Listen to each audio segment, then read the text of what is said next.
Now imagine I'm running, bro.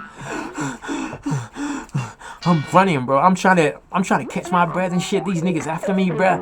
Like I'm wondering like what this. I don't even like at the time, bro. Like I wasn't exercising as much, but for some reason, man, I became kicking boy on that thing, bro. I was just running, bro. Like I was just kicking boy on the fucking road, bro. On them dirt roads, bro. I'm better, look, yeah. Nairobi got me really poppin' shit. She from Zima, man, so she keep it ratchet. And they only drop it when they see the racks. Don't they know I'm tryna take it to the max. And pass the Hey yo, what is going on, fam? Welcome back to another episode on this channel, man. Now, today's video, I'll be talking about my bad experience in Nairobi. I'm not saying everyone who moves here the first time really does have a bad experience, but I'm just speaking from my own experience. But a lot of people that I've actually talked to, they really do go through a lot of shit before they get the shit together. So, what am I talking about? I'm talking about the first time when I actually did come here. I moved to Maternity. Now that's on the way to Mweki. It's actually on the highway. It's one of those like small towns, just on the highway. Just you just get off. So yeah, man. So I moved there.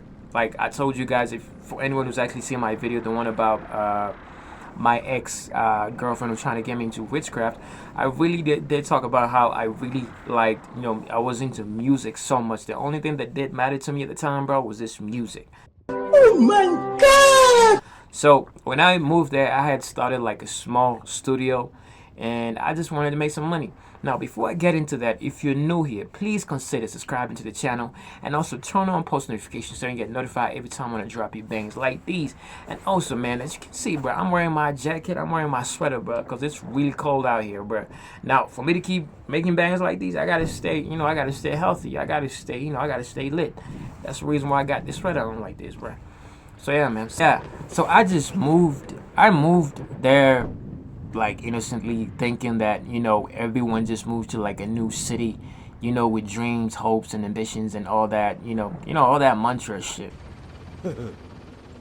So Nairobi was really good for me. Like it was good. The life is good, but there's a lot of competition, man. Like boy, we ain't in competition. Like everyone there is just competing with you, bro. Even though you don't really want to compete with anyone. Even though like let's say for example, I'm trying to show you something, but subliminally, like that person would assume that I am trying to compete with them, even though I'm not trying to do that, bro.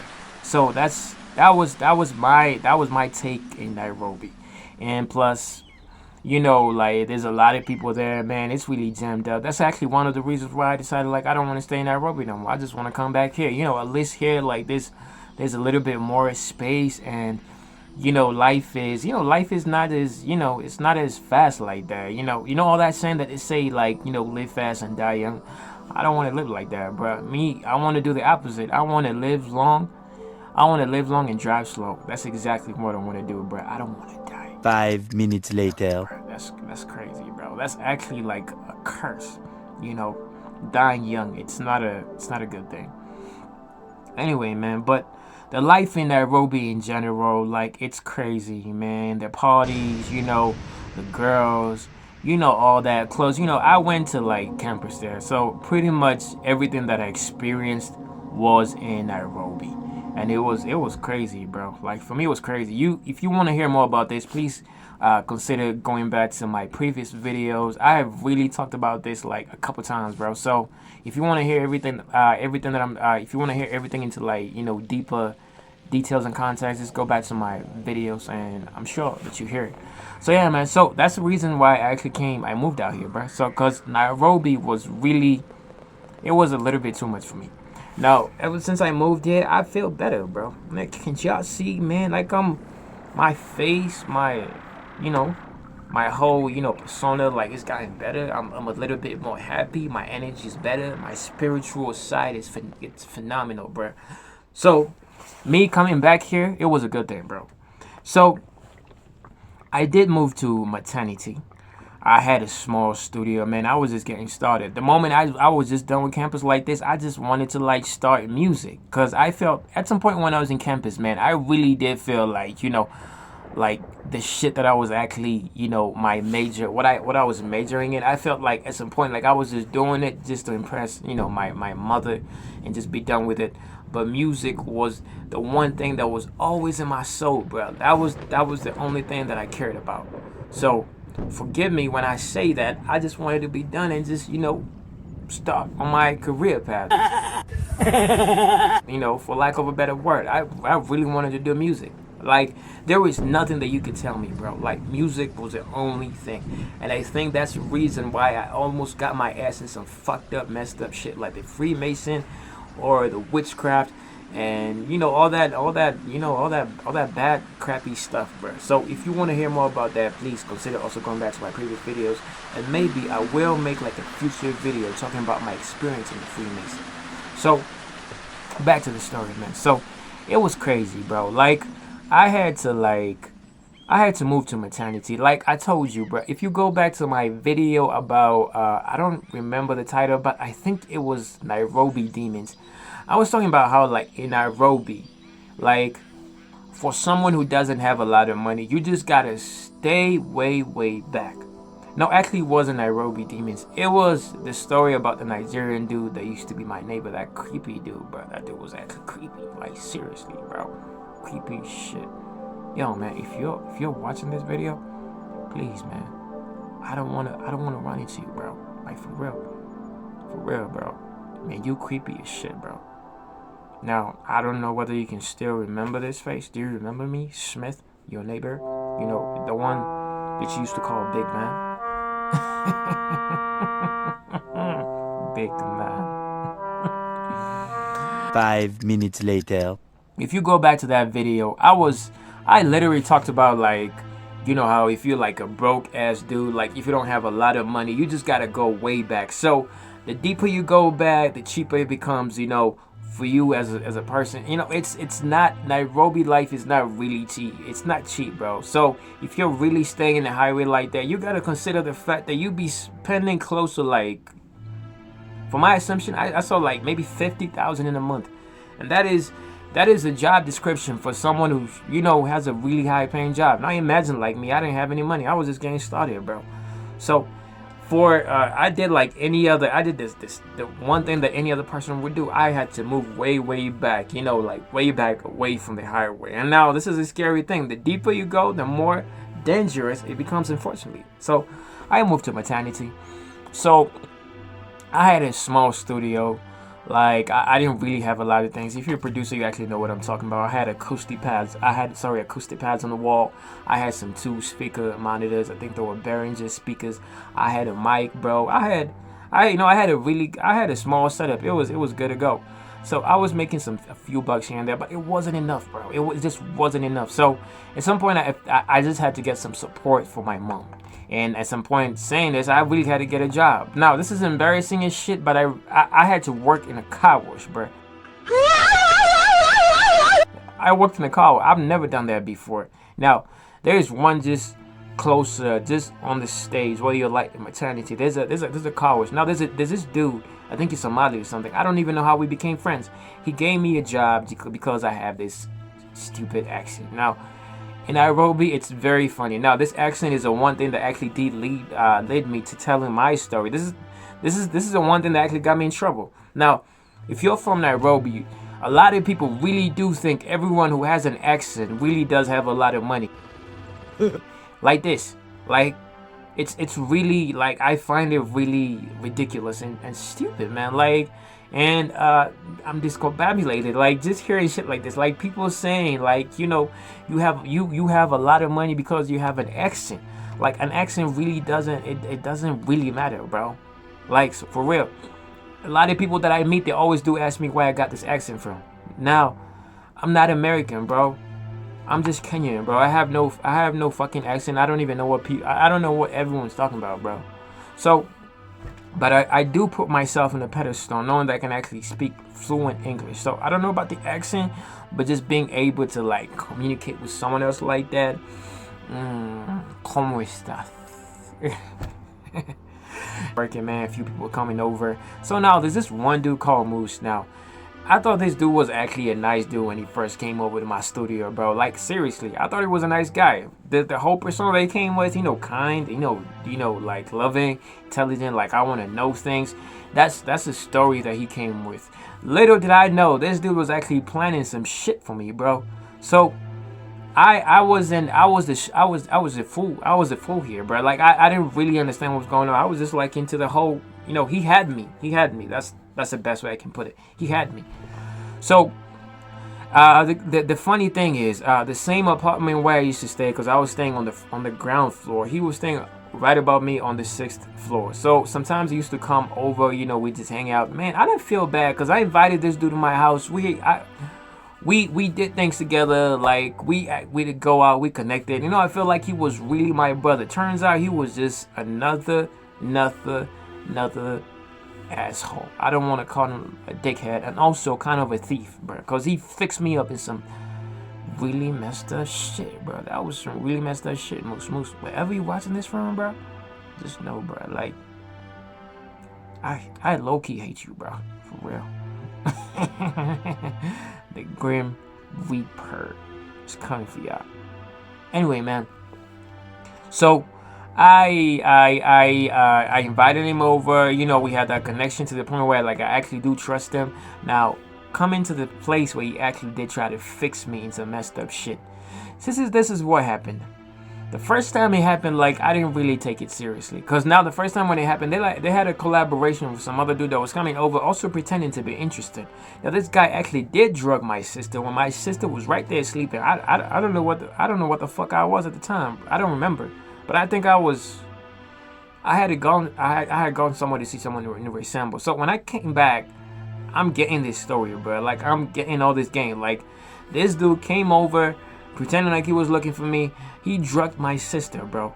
So now, to make it look like he wasn't drugging her, he was inside my house trying to call my name Smith, so that everyone who's outside the house might actually think that he's talking to me. You know what I'm saying? Like, but my sister was already drugged. Now, coming to learn later, this dude has been doing this shit for a very long time. It's not the first time. I heard a lot of complaints. I was like, how the fuck did I miss this? Like, I invited this dude to my house. Now, this is a friend to Moose. Now, the first time they did it, bro, like, thank God, bro. Before this dude, like, moved my shit. Because apparently he had taken them all the way to the 16th floor. Because it was a really huge building. I managed to get there on time, bro, and I took my stuff. I don't even know how it happened, bro. That's a story for another day. But now, back to Moose. They used to be friends. And I used to wonder how they work together. But turns out birds of the same feather flock together. So, this time that he wanted us to go out. Now, for the ones who are actually from Raysambo, you do know a club called, in Seasons. Now, Seasons is close to Raysambo. It's called Red Office. Now, he wanted us to go to Red Office, check it out. Hey, man, remember the time, bro, I told you in campus, bro, I was just that nigga. It was that moment when I was just coming out of it, but I was still kind of inside it. And I had a girlfriend I was living with at the time, bro. So, she didn't want me to go. She was like, I don't trust this dude. But I was like, I know this dude. Like, I've been hanging out with this dude. He's a really nice person. Turns out he is not. He's the opposite. So, yeah, man. So, we walked. He told me, like, it's better we just walk. Because, I'd be... For some reason, man, he just made me believe him, like, and just feel safe. You know how you know someone for so long? Even when they tell you something, you just really do believe it. Like, even though it's... turns out it's just a lie. And they're trying to fix you up in some shit. So, we walked all the way. It was around 9. So, I figured, like, it gotta be safe. Like, it's not really that late. So, we walked all the way. All the way from Eternity. All the way from Eternity to Seasons, to the Red Office. So we got to the club, we checked it out. Now here's a funny story, bruh. When we were coming back, we was drinking, right? We was drinking Gilby's. This dude had a deal with some other goons in Nairobi. I don't even know who they are, bruh. But these niggas look really dangerous. They got guns and shit, bro.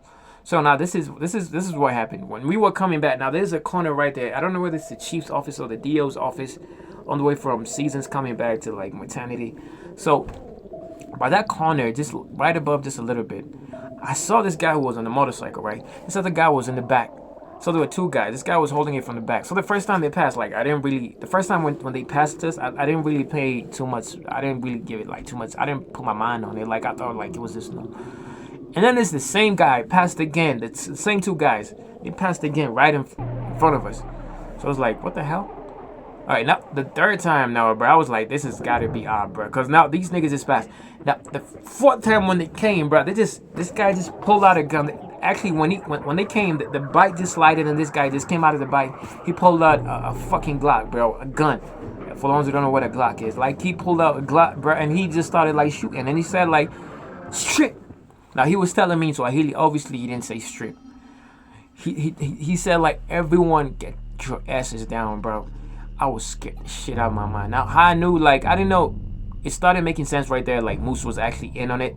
You guys let me know in the comment section what you think if Moose was actually in on it. But me, just looking back at this and just really looking at that situation, like, really reflecting on what happened, I really am convinced, like, this dude was actually in on it. And he did try to mess me up. So, man, he just pulled out the Glock, bro. And he was like, everybody get down. So, I came out of the motorcycle. I started running. Now this is what happened. Now going like where I was running to, like it's on the way to like where I'm staying, right? And the more I was going like that, the more I walk away from like population and people. So it was really just getting dark. So that's where I was running. Now Moose started running the opposite direction. He went back to like Red Office where I was. Now, these niggas didn't even actually chase Moose. They came after me, the whole fucking squad, bro. Now, imagine I'm running, bro. I'm running, bro. I'm trying to catch my breath and shit. These niggas after me, bro. I'm running. I'm wondering like what I don't even like at the time, bro. Like I wasn't exercising as much, but for some reason, man, I became kicking boy on that thing, bro. I was just running, bro. Like, I was just kicking boy on the fucking road, bro. On them dirt roads, bro. I was just running, bro. So, I ran, but now, man, I wasn't that fast, bro. These niggas had a bike, bro. You can't compare a bike and a person who's running on the road, bro. So, they stopped me right there. They came in front of me. This guy came with a bike the same way, and he was like, you trying to run? You think you can overrun us? So now he's telling me, so to keep in mind. Now just trying to imagine that in Swahili, on the Swahili perspective, him telling me that. You trying to overrun us? So he pulled up with a bike right in front of me, and he held me right here, right? So it's like, you trying to overrun us? Now at the time, bro, like, man, I don't think I was as confident as I am right now. I was a little bit of a bitch. I don't want to say that name here on YouTube, but yeah, I know what I'm talking about, okay? So they held me like that. This guy pulled me over. There was a tunnel, not a tunnel. It was like a small place, like how do we put it? Like a small tunnel on like where like dirty water passes, and then there's like a small bush right there. So they pull me up right there. Hey man, this dude had a gun on my head, bro. I've never had someone put a gun on my head like that, bro. Cause this dude was like hitting me with a gun, bro. Like, you know, like he's really trying to sun me with that thing, bro. Like he's really sunning me with that shit, bro. Like he really got me scared, bro. So I was scared out of my mind. So he hit me a couple times, bro, and then they told me to strip everything. Now I don't know whether these niggas like because they heard me, maybe they heard me speaking to Moose or whatever. Maybe Moose had told them like I have a lot of money. I didn't even have a goddamn thing. This dude was really stupid. If he was really trying to get me, fix me up, and try to take my shit, I didn't have a lot of things. I just had my phone. I didn't even have a good phone at the time, cause if you really from Kenya, like you do know, every time when you go out, you just gotta have like a kabambe. So you gotta leave your smartphone back at the crib, cause at least when they take this one, your kabambe, like at least you don't feel the pain. So I had a kabambe, man. They didn't even take anything. That's the thing, bro. So I decided like I'm not gonna be nervous. Like these dudes, like they took everything. They took my phone. They took my shoes. I don't know why. That's weird to me. They took my integrity as a man. They took everything, bro. Like it was crazy. It was a crazy thing, bro. So man, after that, they made me walk. I walked all the way from Eternity, all the way from it was a small distance to where I stayed. I walked all the way. Now this is a funny thing how I knew Moose was in it. The moment I got to the crib, that's how I knew this dude was actually in on it. The moment I got to like where my apartment is when this dude showed up out of nowhere, bro. He knew exactly where I was. And then he's asking me, are those guys gone? Are they gone? So I knew this dude is in on it. And plus, before that, I didn't really pay like much attention to it, but he was hanging around dudes that dangerous goons like that. So you guys let me know. Do you guys actually think this guy was in on it? Cause for me, I think he was in on it, bro. 100%, 100%, bro, 100%. Anyway, man, I'm about to come to the end of this video, man. If you do like the video, please consider subscribing and also turn on post notifications so you get notified every time when I drop you bangers like these.